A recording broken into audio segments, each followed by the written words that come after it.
WH और that तो लिखेगा आपको भ्रमित करने के लिए, पर सेंटेंस में इंट्रोड्यूस कर देगा वन ऑफ। किस किसने मुझसे वर्ब पढ़ी है इस क्लास में? वर्ब का चैप्टर पढ़ा चुकी हूं। कौन कौन था उस क्लास में? 3 या 4 ही बच्चे थे, बाकी सारे नए हैं। चलो ये 3-4 बच्चे रिपीट करेंगे और नया बच्चा सीख लेगा। वर्ब में सिखाया था कि जहां पे भी वन ऑफ इंग्लिश में दिखाई दे जाए, आपने अपने सब्जेक्ट को तो रखना होता है प्लूरल, मैं देख रही थी आता है कि नहीं, और वर्ब को रखना होता है, ये वर्ब में सिखा चुकी हूं मैं आप लोगों को, one of, each of, any of, none of, either of, neither of. ये फ्रेजेस लिखती हूं बोर्ड पे और क्लियरली कहती हूं सब्जेक्ट हमेशा प्लूरल और वर्ब हमेशा, सब्जेक्ट हमेशा और वर्ब हमेशा, वन ऑफ के साथ सब्जेक्ट कैसा? प्लूरल, और वर्ब कैसी? वन ऑफ का मतलब होता है बेटा कईयों में से एक। वन ऑफ दिखाता कईयों को है पर बात किसी एक की करता है, तो बहुतों में से कोई एक कहलाता है वन ऑफ। और वन ऑफ क्योंकि बहुतों को दिखाता है तो सब्जेक्ट प्लूरल होगा ही, बात एक की करता है तो वर्ब सिंगुलर होगी ही, सब्जेक्ट प्लूरल होगा ही, बात एक की करता है तो वर्ब सिंगुलर होगी ही। लेकिन रिलेटिव प्रोनाउन क्या कह रहा था? वन ऑफ तो कह रहा है सब्जेक्ट प्लूरल चाहिए, वर्ब सिंगुलर चाहिए। रिलेटिव क्या कह रहा था? मेरे को कोई मतलब ही नहीं है सेंटेंस के सब्जेक्ट से, मैं तो अपने एंटीसीडेंट के हिसाब से यहां क्या लूंगा? वर्ब। अब बच्चा फंसता कैसे है? एग्जामिनर ने सेंटेंस बना दिया, he is one of those boys who helps everyone. एक बार लाइन पढ़ना बच्चों। अब हमें सेंटेंस के अंदर दिखाई दे रहा है कौन? पर हमें सेंटेंस के अंदर दिखाई दे रहा है साथ में रिलेटिव प्रोनाउन भी दिखाई दे रहा है, वन ऑफ भी दिख रहा है और रिलेटिव भी। अब वन ऑफ क्या कह रहा था? Subject plural, verb singular. इस हिसाब से बॉयज भी सही है और हेल्प्स भी। यस और नो?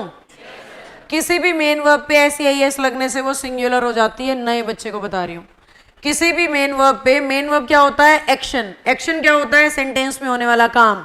बोलना एक्शन है, पढ़ाना एक्शन है, चलना एक्शन है, कूदना एक्शन है, डांस करना एक्शन, देखना action, watch action, see action, walk action, jump action. और जो एक्शन है वही मेन वर्ब है, और जो भी मेन वर्ब है उस पे एस लगने से क्या हो जाता है?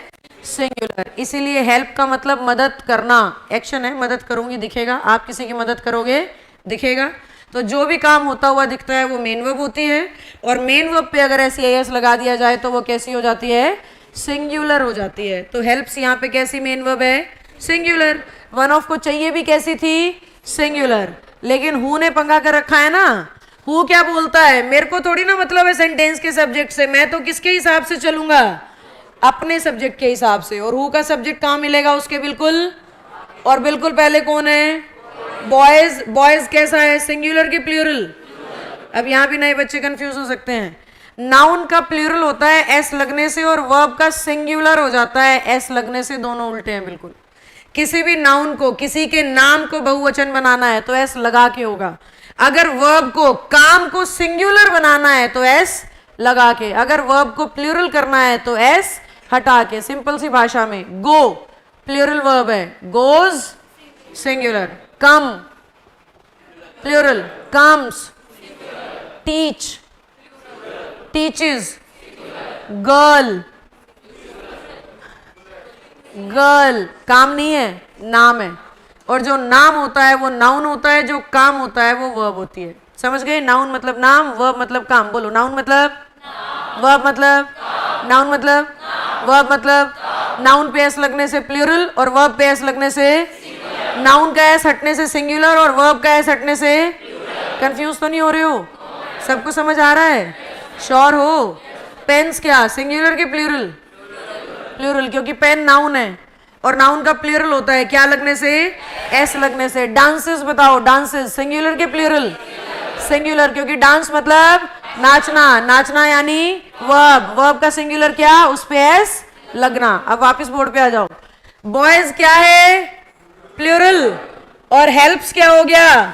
सिंगुलर। जबकि हु कह रहा है मेरे को तो किसकी वर्ब चाहिए? तो क्या होना चाहिए, दो रूल टकराते हैं, वन ऑफ और WH। और मैं बच्चे को याद करने के लिए हमेशा कहती हूँ WH और वन ऑफ जब भी टकराएंगे वन ऑफ चूर चूर हो जाएगा और WH के हिसाब से वर्ब लगाएंगे। वन ऑफ को हम खत्म मान लेंगे, वन ऑफ जीरो, हीरो किसको मान लिया, रिलेटिव को, तो वर्ब आएगी रिलेटिव की ना कि वन ऑफ की।